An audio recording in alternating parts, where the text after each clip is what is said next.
So good afternoon, everybody. Thank you for joining us.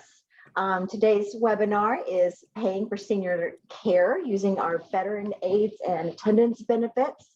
And this webinar is sponsored by Autumn Leaves, Parkwood Retirement, Parkwood Healthcare, Monticello West, Signature Point, and Walnut Place. So we're excited to have Derek Jameson with Jameson and Associates. And he is going to share with us everything we need to know about utilizing those VA aid and attendance benefits. And thank you today for being with us. We appreciate it. Thank you for having me. We'll go ahead and dive in real quick. I'm going to share my screen real fast. And okay, I think everybody should be able to see me. Again, appreciate y'all having me on here. What we're going to talk about, of course, Teresa went through that. We're going to talk about paying for senior living. I always add without draining your savings. That's always a good plus there too. So, always have the disclosures. Of course, I'm not an employee of the VA, not a CPA. We will talk about tax issues from time to time. I'm a federal retirement consultant, basically financial background. And this kind of sums up what we do with Jameson and Associates. We typically call it financial problem solving because we get the call when somebody's trying to figure out, okay, what now? Usually the what nows stem from some type of a healthcare event that comes up.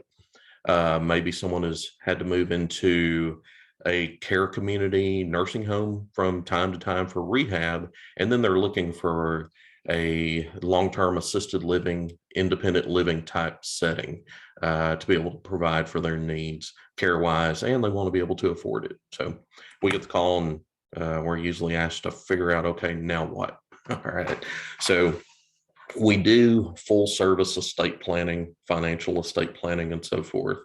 Have several attorneys that I work with, depending on what type of planning is needed.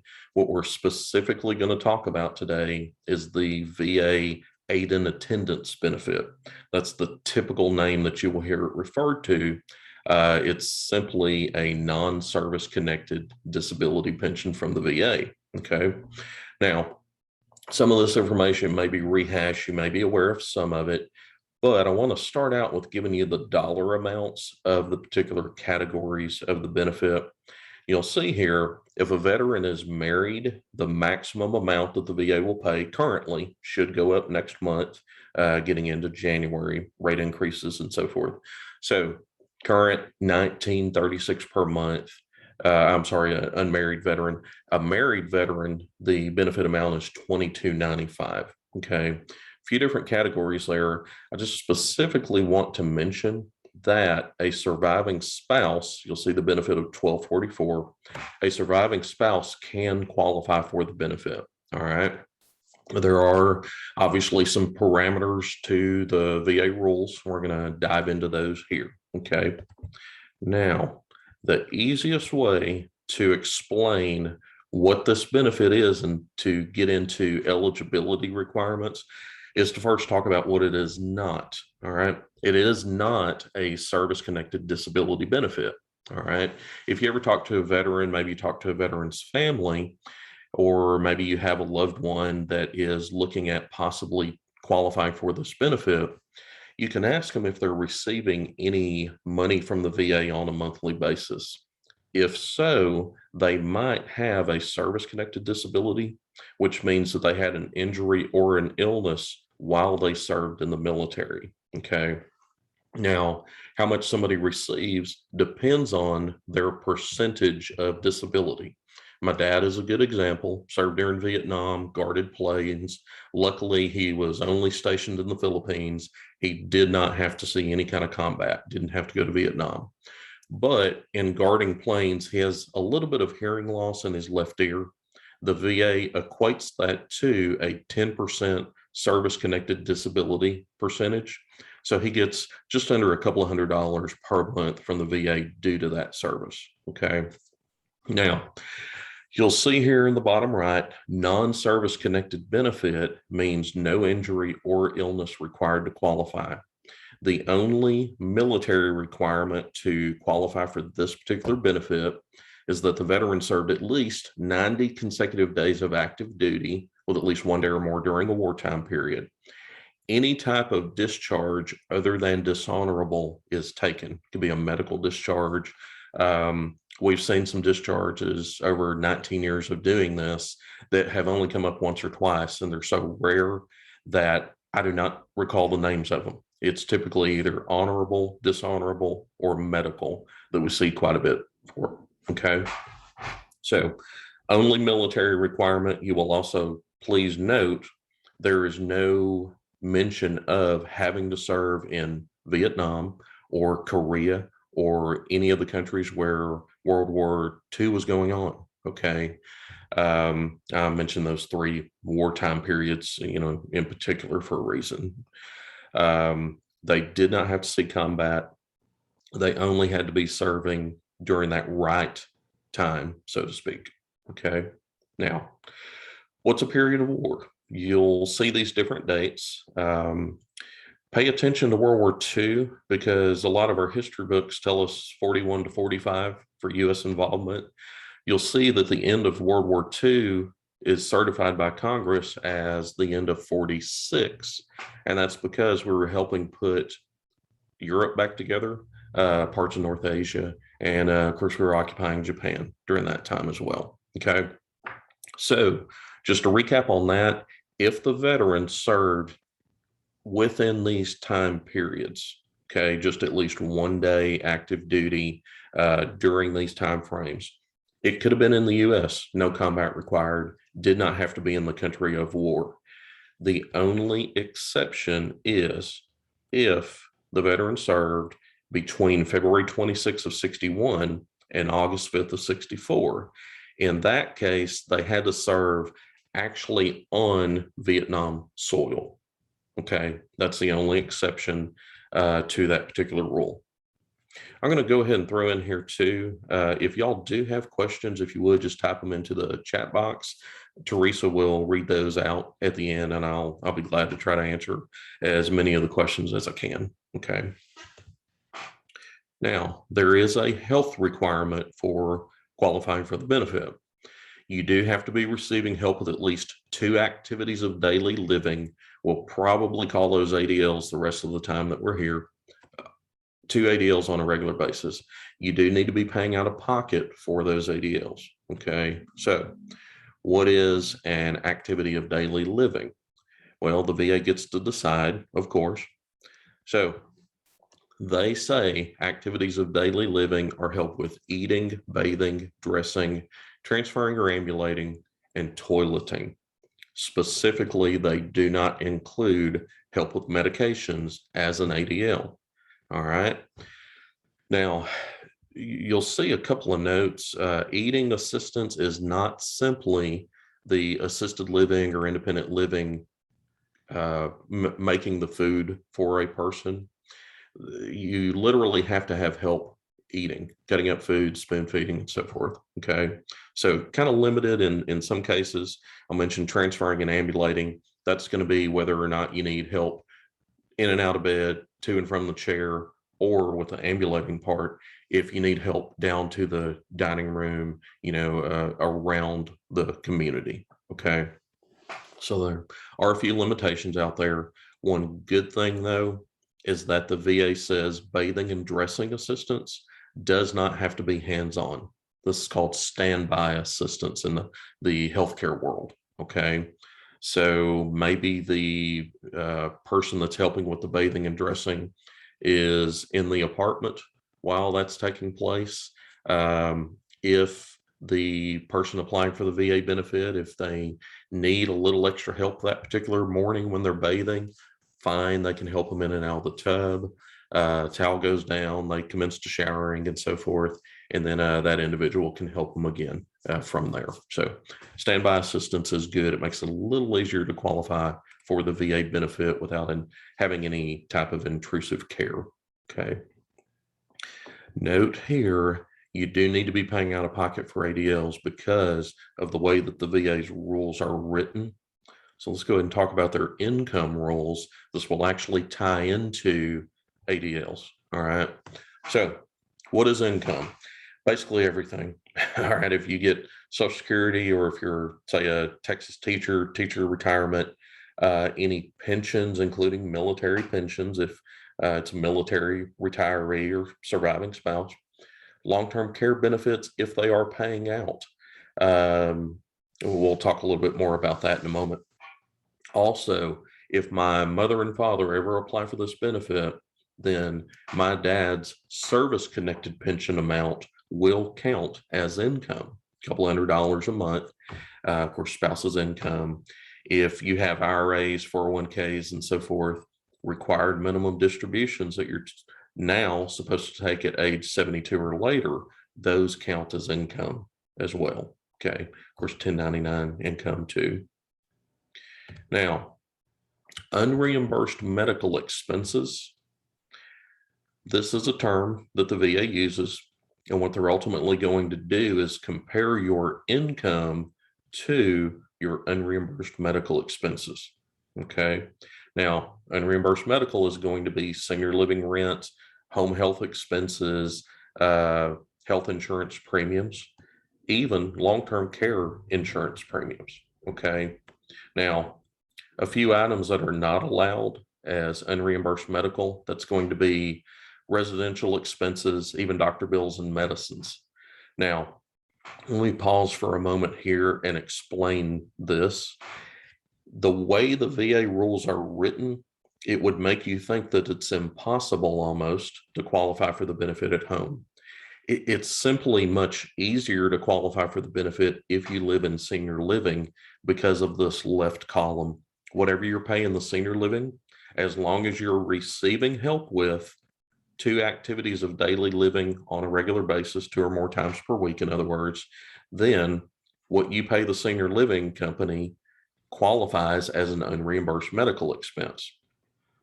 Your house bill, house note payment, your rent, if you're renting at home, those things do not count as unreimbursed medical. And this is why that's important. Go back to the income rules. Okay. If you're spending the majority of your income on those unreimbursed medical expenses, then you can receive a partial VA benefit. This is assuming you meet all the other requirements, of course. If you are spending all of your income on unreimbursed medical, then you should be able to receive the maximum VA benefit. Again, anywhere from $1,244 per month for a surviving spouse, all the way up to $2,295 if it's a married veteran and spouse. Again, a couple other categories. Spouse, can qualify even if the veteran doesn't need care. If 2 veterans are married to each other, it's over $3,000 a month that the benefit is. Okay. Now, before we get into net worth, I do want to spend an extra moment talking about surviving spouse qualifications. A couple of pretty important factors to mention on that. If a spouse remarries, okay, then it's the military time of the spouse's last husband or wife that determines whether or not that surviving spouse can qualify for the benefit. Also, if there is a remarriage situation, that spouse has to be married to that veteran for at least a year before the VA will accept the potential benefit or application for the spouse. All right. And also, if a veteran and spouse were married 50, 60, 70 years, but then they get a divorce before the veteran passes away, the surviving spouse is not entitled to any benefits. They would only be able to potentially qualify for a VA benefit if they remarried another veteran that served during the wartime period and that marriage lasted at least a year. And again, they were married when the veteran passed away. Okay. Just wanted to throw in a couple extra notes about surviving spouse qualifications. Now, net worth. This is basically the last area to really talk about VA wise, qualification wise, talk about the military component, health requirement, how the income part works, get into net worth. Okay. Right now, the maximum that an individual can have, or even a couple, married couple can have and qualify for the VA benefit is a little bit over 130,000. We expect this to go up at least a few percentage points. So it could be closer to 135, maybe 137 beginning in January, but the rules are not out on that yet. Okay. Now, what counts as an asset? Basically everything. Doesn't matter if you have a trust. It doesn't matter if, say the veteran needs some care, the veteran's moving to assisted living, but the spouse is going to remain in the home. The spouse's income and assets always count, not because we're in a community property state in Texas, but because the federal rules that the VA put out says that's the way it works. Okay. You might see here real estate other than a house and 2 acres. If there's any property, real estate, doesn't matter if it's inherited or whatnot, if it's not connected to where the house is located, it will count as an asset. Okay. Want to talk a little bit more about the house in particular, kind of the way that the rules work around the houses. So VA allows you to have a house and 2 acres or less, does not matter what the value is, it's exempt. The VA does not count it towards their maximum of 130, 773. Okay. So if you sell your home, the money from the sale, of course, it turns into cash, which is considered a countable asset. So that becomes part of your net worth. If you have no money, but then you sell your house for more than 130,000, you're going to have too much to qualify for the VA benefit. Now, this gets into estate planning, which again, we do full service estate planning. If you need us for that, let me know. I'm not going to turn this into an advertisement today. I just want to give you this information. If you're going to be selling your home, don't do it. Call us first. You can still sell it, but you need to do planning so that whatever dollar amount you get from your house and 2 acres or less does not count against you and keep you from qualifying for the VA benefit. Okay. Now, extra footnote on this, let's take another scenario. Let's say you have a house on 10 acres and y'all remember I'm the messenger. Okay. I didn't come up with these rules. The VA says your house and 2 acres is still exempt unless you sell it, but you have 8 quote unquote excess acres. And if you have 8 excess acres, then the value of those 8 acres count towards your $130,773 limit. Okay. How do you get the value? Well, tax appraisals, things like that. Unless you think your tax appraisal is incredibly high, then don't pay for a survey. Don't pay for an appraiser, I should say. Don't spend any money that you don't have to. If the tax appraisal from the county seems in line, then they can help you determine, or we can help you either way, the value of whatever the excess acreage is. Okay. All right. So a couple of questions. I think I'm eligible. What do I do?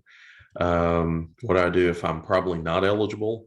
Or we get this category a lot, somebody tries to apply on their own, which is not impossible to get an approval. It's just difficult sometimes. Okay. But sometimes people will apply really when they shouldn't. Maybe they didn't know about the asset limit. Maybe the VA didn't tell them not to apply. Maybe they said, let's apply and just see what happens. So they applied and they didn't qualify. Okay.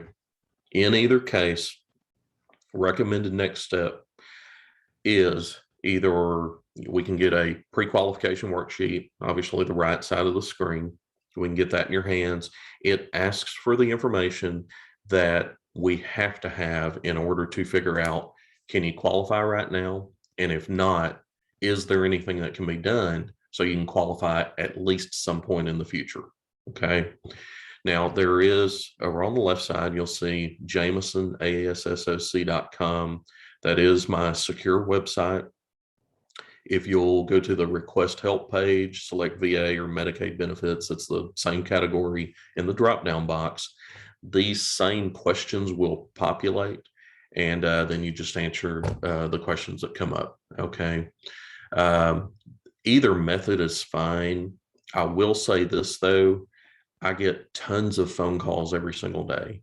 And to give you an example about my schedule, I have a few appointments this afternoon after we finish. Um, Doing one of these two steps, either online or the paper method and email or fax it over to me, um, it's going to save both you and I anywhere from 20 to 30 minutes on the phone talking about this stuff. Okay. If you can transmit this info through the website or send the filled out form to us, we review these basically anytime any of us are awake. Okay, so you can get emails back from us. So if email is your preferred method of contact, at 12 at night, 1 in the morning on occasion. Okay, these come in and they're taken care of as soon as possible. But once we review, then we can either have a conversation on the telephone, sit down with you, email, whatever you prefer. And we've got the background already. It just saves everybody a lot of time in the whole process. Okay. I mentioned earlier about bringing in different attorneys based on whatever type of planning that we do. This particular attorney that I've worked with for many years now, John Casterline, he has over 11,000 approvals for this particular benefit. Okay. Has a 99.6% approval rating. So this is not brand new to us. Now, do you have to hire us to help you get the benefit? Absolutely not. Okay. I'm going to put all of this up on the screen. There we go. Let's see. Yeah. This is what you need to apply, and you can certainly apply on your own. If you do want to apply on your own, we recommend, make a note of these items that you're going to need, and then also contact a local veteran service officer, VSO. Every county has one. You can find them by typing in a search box on the internet, Veteran Service Office, county of, and then just insert the most convenient county for you. Not necessarily the county where the veteran or surviving spouse is going to live, just whatever's convenient for you, the person that might be helping them with this. Okay. Some of these documents you would get directly from the VA. And, unless you're using us, if, we have a kind of proprietary method that we do on all of this, you're going to want to get the majority of these documents from the VA person that is helping you, because if they see one of our forms, they're not going to have any idea. They're going to make you redo, okay, because it's not their form. They'll be able to decipher what ours says, but they're going to have you redo. So just start there. Obviously, if you have too much money or if you're going to be selling your home, contact us first before you apply. And especially before you sell your house, if that money from the house sale is going to put you over the asset limit. Okay. Again, this is just regular estate planning for us. We can certainly help you protect your assets. Maybe not all of them, but at least the majority of them if you have too much. In some cases, I want to mention this too, and I'll end with this. It could take as long as 3 years for you to become eligible for the VA benefit. That is because the VA has what's called a 3-year look back period. And in cases, let's say if you have $400,000 or $500,000, you would need to divest yourself of some of those assets in order to qualify in the future, get you down to that 130 or 130,000 or less mark. So there's a couple of right ways to transfer assets, and there's many, many, many absolute wrong ways to do that. Don't do that on your own. Okay. We can set up the trusts, house trusts, real property trusts, cash trusts that are all allowed by the VA if you need that type of planning. Okay. And I will end with that. And I'm going to turn my screen back on, and I'm going to go ahead and stop this. Well, actually, I'll leave that up. Questions, just let me know. Teresa, again, thank you for having me. If you want to read any questions, I'll be glad to answer them for you. Thank you. This was very informative. I don't see any chats just yet. Let's give it a second and see if someone wants to compose a question. So that can easily be done in the chat feature.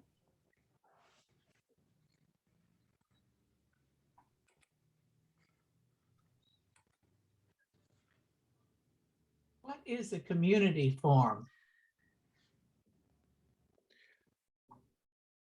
I believe that was, what is the community forum? Was that Yeah. correct? Yes. Okay. Okay. I'm going to turn my volume up. Teresa and I were checking microphones earlier, and I had to get my ears back after I had the volume up too loud. So I'm going to turn that back up a little bit. A community forum, lots of different versions of it. All it simply does is it's the VA's way of asking the community through their filling out the form, signature from some person in, authority at the community, how much the veteran and or spouse is paying the community each month.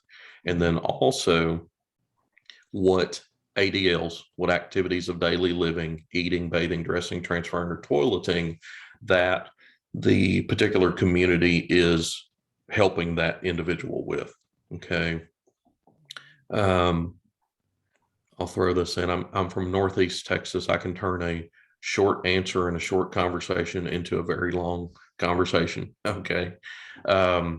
If an individual lives in independent living, it's called enhanced independent living according to the VA, then it would be a home health company that would be providing the ADL help, bathing and dressing, let's say, as an example. If the individual applying lives in assisted living or even a nursing home, then the ADLs are performed by the staff at that particular community. Okay. So I'm sure on my list, I can pull it back up if anybody wants to see that again. Matter of fact, I may just leave that up. That's a pretty good screen there to see. We would have mentioned, or I would have on here, a third party form. There we go. Third party form for IL, independent living. You're not going to have that if the applicant is in assisted living or nursing home, because the licensing of the assisted living and the nursing home allows their staff to perform the ADL help. Independent living, IL, that's where the home health community or home health company comes in. So the home health would fill out the third party form. Community form is going to be the assisted living, independent living, and so forth. Yeah, good question. I have a question from Kit. What if we missed the service time by just 20 days? Is there any way around that? And unfortunately, I have to be the bearer of bad news on this sometimes. The short answer to the question is no, there's not a way around it. Now, the longer answer, which is still, I think, kind of short, we would love to take a look at the discharge document for you just to be sure. Kit, I don't know if you were on towards the beginning, but I always reference this because this has saved a few families in the 19 years I've been doing this. World War II is taught to us in history class in school as being for the U.S. 1941 to 1945. However, Congress said the end of World War II is December 31 of 1946. Again, we were occupying Japan, helping put parts of the world back together. So we have seen families that have, they've come up to me after presentations like this, back when we used to be able to do things like this in person. And they said, we don't qualify. Dad got out of the service in, March of 46 or whatever. And, that was after World War II. We always want to look at the discharge document to be sure that, number one, they're reading it correctly, because there's lots of different versions of that prior to 1950, especially. And, we're able to point out in, multiple cases like that, that you can, in fact, qualify. You do meet the requirements of the VA because of the end date that Congress selected. Okay. So yeah, if you want to either email or, fax, however we can help, y'all are welcome to text me things like that too. Okay. Let me give out my cell phone number. I do this all the time and I actually don't know if my cell phone number is on this, on the end page, but so cell phone is area code 903-782-2200. So one more time, 903-782-2200. If you do text me, please let me know who you are. Okay, I'm not going to know otherwise. And again, I'll be glad to help out on that. Thank you. I'm not seeing any more questions in the chat. One question. Does the VA have any group homes in the Dallas area? There are some VA nursing homes. Actually, in the Dallas area, I don't know of one in particular. I know there's one in Bonham, Texas, which is going to be, say, 40 miles, maybe 45 miles northeast of the DFW area.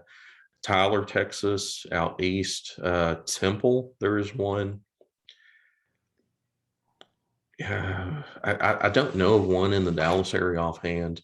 I will say this, with the VA nursing homes, unless pardon me, unless the veteran was an officer during their service, or unless they have a 70% service-connected disability rating or better or greater, then they can be kind of tough to get into. A lot of times there's going to be a waiting list, and not to discourage you on that, but we hear a lot of folks trying to get into or assuming that the best location for them might be a VA nursing home just because the veteran was a veteran. It's not actually always the case, though. You still have to pay out of pocket unless you have a 70% service-connected disability rating or greater. And I'll say this comes up on occasion. If the veteran is still living and they're looking at applying for VA benefits, if their disability percentage, their rating is 70% or higher, they're going to be receiving more than what we could get them through this aid and attendance benefit. The VA won't let you receive both benefits at the same time, service connected and non-service connected. So in that case, they would want to stay with what they have. Hopefully that would be enough to use, plus their Social Security, what other income that they have, to pay for senior living outside of a VA nursing home, because again, they can be kind of difficult to get into. Okay. Thank you. Sure, you bet.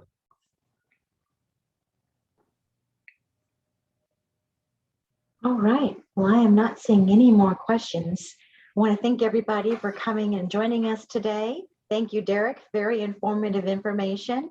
And also your contact at your community is also a great resource to you. And they'll be following up with you and providing you with Derek's contact information. So again, thank you for joining us. Thank you. Thank you for having me. Thank you, everyone. All right. Bye-bye.